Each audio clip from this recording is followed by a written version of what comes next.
For today's video ay magsasabog naman ako ng buto ng pechay. So ganun pa rin sa katulad ng ginagawa ko. Ay karon mas kaunti naman to ngayon. 1/4 na buto hinati ko lang rin. At siguro ito yung mga kalahating kilong abono lang ang nihalo ko kasi laging basa ang lupa. So simple lang, yung mga inasarol ko, yun lang rin syempre sasabugan ko. Iba-iba ang pamamaraan ng mga nagtatanim. Ako, isa sa magiging paraan ko rito ay simple lang. Wala akong itatakip dyan na dayami o kung ano o natawag na mulching. Dahil tag-ulan naman, basta't yan ay basa ang lupa at umulan, sure na tutubo naman yung buto ng pechay. Mabilis lang rin naman siya. Ito nga palang tinataniman ko na ito ay may mga halong uling or pinagbistayan ng uling. So buhaghag din talaga ang lupa dito sa lugar na ito.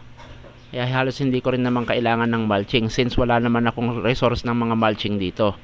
Okay naman ang nagiging resulta. Mag-a-update na lang ako sa mga susunod na mga araw dahil ito ay siyempre kailangan kong mag-upload sa Reels araw-araw. So maraming salamat sa inyong panonood. Hanggang dito na lamang po. Thank you.